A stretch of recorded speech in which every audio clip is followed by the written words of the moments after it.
It's the Kyle Hyman Show on Redeemer Radio. This is Kyle Hyman, and joining us to talk about feminism and her book, The AntiMary Exposed, Rescuing the Culture from Toxic Femininity, is Carrie Gress. Thanks for being here, Carrie. Thank you so much for having me on, Kyle. So you actually have a PhD and a career as an academic and a writer. You're successful. You're a professional woman. Why don't you consider yourself to be a feminist? Well, I think that's a great question. I think part of the problem is we use the word feminism to mean so many different varied things. But I certainly don't consider myself a radical feminist in the terms that come down to us from people like Betty Friedan and Gloria Steinem. And the biggest reason, of course, is because I feel like what we got from them was this tremendous lie that so many of us have bought into, which is that in order for us to be successful, we have to be at war with our bodies, with our husbands, and with our children, and that those are the impediments to our success. And of course, through my own experience and just watching women and seeing the tremendous damage that has been done by feminism, we have so many unhappy women out there. It's become really clear to me that the way forward is to not that vain, but to actually go back to embracing, the virtues that women have. And part of that means also being moms and upholding our motherhood and seeing that children are not anything to get in the way, but in fact make us better women and prepare us for things that we probably could never have prepared ourselves for otherwise. So how would you describe our current situation in like an understanding of femininity, maybe as a culture at large, and how that's evolved over time? And let's start with what are some of the, I guess there's a lot of things that would be debatable, whether it was a positive or negative thing. But what are some of the things that you'd say are objectively positive that everybody would agree that this is, we've made some progress in our respect for women? Sure. That's a great question. The first thing I would say is, of course, I have opportunities that I never probably would have had prior to this. My PhD's in philosophy, and it's not a very female-dominated field.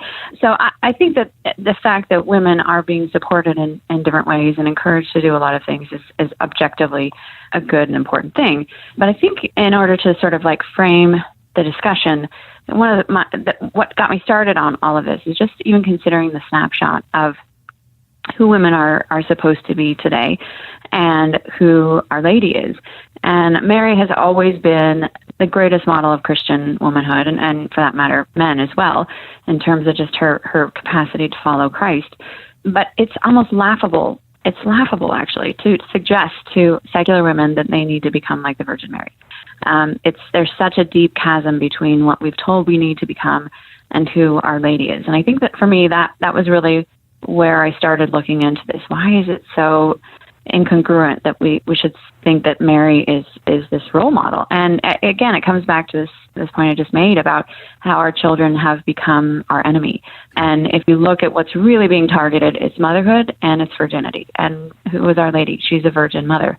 So there's very specific aspects of who she is that have been targeted in the culture, and it's very subtle. All of this is very subtle until you start sort of seeing this pattern emerge, and then it's kind of overwhelming. And that's what I found with this book was, I worked on researching it for 2 years, and I probably could have gone another 10. There's just so much out there that could have filled the book. But I think it's one of those things, once I point them out, you can't unsee them in the news feed of the week. Everything, it just kind of pops out as far as seeing how the vices of women have been turned into virtues, and real womanhood is really being neglected.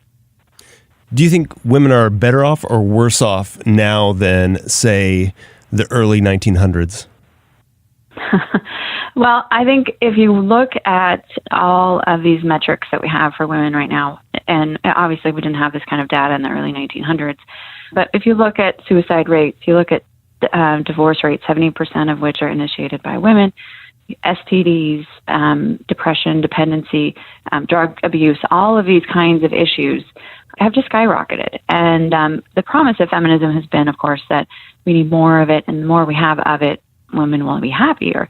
Well, we're not seeing that play out. And so I think that probably it's pretty easy to say the women in the 1900s didn't have confusion about who they were. They didn't have confusion. Obviously, they didn't have dishwashers, and there were all these modern conveniences that they didn't have. But that's not really what we can base our happiness on, all those conveniences and material things. It's a question of knowing who we are, of building a family, of being fruitful, of doing good things in their lives. And I think these are at the heart of who women are. We want to be loved, and we want to be known for who we are. We want to do good, and we want to be beautiful. And that whole package happens when we follow who Our Lady is, because she was all those things and is all those things. One of the things you said was women aren't happier, just more medicated, which is a pretty powerful right. statement. How did we get to this point? Where did we go wrong? And I guess you talk about it going back to the 60s, kind of being maybe the initiation of this whole kind of divergence. Yeah, well, I think it started long before that. The fact that you had the culture crumble so quickly is a reflection of the fact that there were some things at the root that were problematic. The first, of course, is goes back to just the emergence of Protestantism, because what happens is, as Our Lady's thrown out, women no longer have a unique place within Protestantism, and it becomes very male-centric. And so you have women responding to that already, that we don't have a place in our faith. You also have things like the First and Second World Wars, which were absolutely devastating. I think it was 87 million people were killed in the Second World War, both from things like Hitler's gas chambers, but also from epidemics that blew through different countries and areas that killed millions of people afterwards. So you have this real crumbling of culture already. And so it was just right for the 60s to come along, and just everybody thought, we're doing something new. We're doing something amazing. We're throwing off all these old shackles. And actually, if you look at what they did, they're not doing anything new at all. It's because they didn't have stories to inform them about how these pitfalls that we fall into as humans all the time. They had forgotten those stories. They didn't know those stories. And so they fell right back into them. So that was a fun part of even just looking at these patterns in history and culture and mythology, and kind of where we went wrong. But yeah, again, back to that original lie, I think, of feminism, that our children are our enemy, and that motherhood and virginity are bad things. And in fact, even my friend Sue Browder has spoken. She wrote a book called Subverted, great book by Ignatius about her work at Cosmopolitan.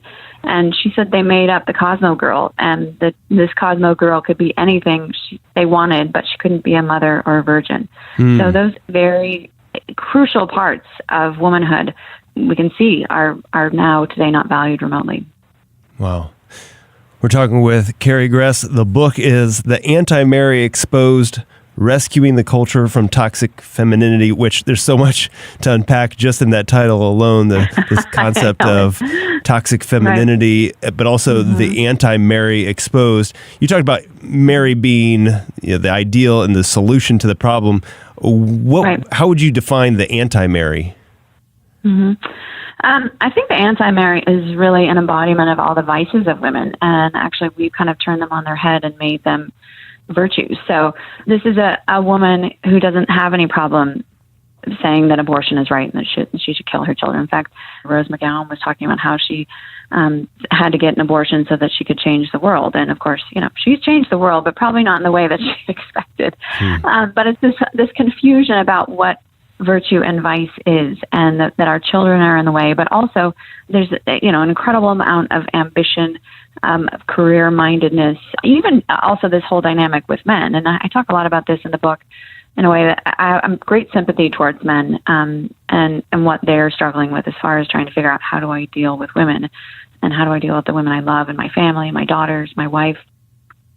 But I think that as a result, there's just a lot of confusion about how it is that we are supposed to move forward. And this anti-Mary has put us on the wrong path, a path that says my career is the most important thing. And what it has led to is so many women, we're starting to hear all these stories of women who are, 50, 60, 70, 80 years old that are alone, that they never expected this is how their life would end, that they wouldn't have a husband, they wouldn't have children. Even Barbara Walters has said that she wished that she had more children. And a lot of it is because we are so enchanted and almost spellbound by this idea of our own careers and, where we can go with it, that we miss really where that real fruitfulness is, which is within the family and motherhood. So you mentioned men getting caught up in all of this. What suggestions or tips would you have for men that are either struggling with this or want to be part of the solution and not part of the problem? Right. Yeah, I think that's a great question. The first thing I want to do, of course, is suggest that they read my book, because one of the things that it does is just provide an overview that I think can help men actually maybe soften their hearts a little bit towards women. I feel like there's a lot of angst towards women, and much of it is just. But if they could understand a little bit more how it is that we have been so lied to and how it is, why we bought into this so much, I think that there would be some kind of a certain amount of compassion that would emerge, that they would then feel like, this is really where I need to start praying for my wife, or this is where I need to pray for my daughter. So that has to be the first thing, is even just to see the picture as a whole in terms of how we did get here. But the bigger thing, too, is I think men, we see this as Adam and Eve. Adam didn't want to fight Eve in the Garden of Eden. This was before the fall, about the apple. He was like, okay, if you're suggesting that, I'll eat it. And so you can imagine how much harder it is after the fall for men to fight with women. They simply don't want to do it. But I think that men, the important thing is really for them to educate themselves and to recognize that a lot of these things that are coming to women through magazines, through media, through politics, through Hollywood, through fashion, all of these things are tinged with things that ultimately will not make women happy. That women might think that they're going to make them happy, but they will not objectively make them happy. So to educate ourselves about that and to help women make better choices when we can, when we're not bamboozled by them, is a really important thing. And it can be really difficult because of the interpersonal dynamics between a husband and a wife. But It's really important for men to even know, even just to start praying about that and not feel it's such a loss of, what do I do? That this, my beautiful daughter that I've raised, and now she's gone to college and she comes home with a mustache. These are real stories of things that are happening to people, and we've got to start somewhere, which is to say we've gone nuts a little bit. And then if the antidote to the anti-Mary is Mary, the mother of God, how, other than the virginity and the motherhood of Mary, how do women live out that antidote? Right. I love talking about just the question of beauty of women. Women are made to be beautiful for a reason. It wasn't so that we could be vain or manipulate people. It was so that we can help attract people, and then through our goodness help get them to heaven. We are sort of this bridge. We can be a bridge to heaven, or we can be a bridge to hell. Our beauty is meant for that reason. But the amazing thing about women is that the less vain we are, the more beautiful we become. I mean, look at someone like Mother Teresa. Objectively, she was not a beautiful woman at all. And yet people will look at her and think she's so beautiful. That's because she's obviously loved so much. It was the love of her soul for others that really came through.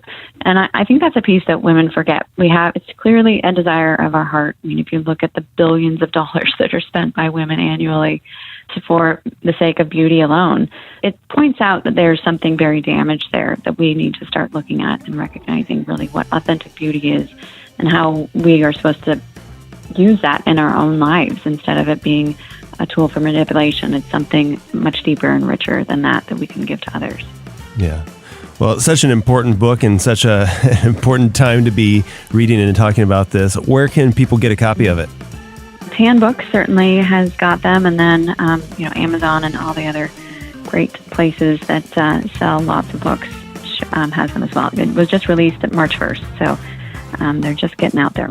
All right. Again, it's the AntiMary Exposed, Rescuing the Culture from Toxic Femininity. Thank you so much, Carrie Gress, for writing this, putting it together, doing all the research for it, and sharing it with us today. Appreciate it. Thank you, Kyle. It's my pleasure.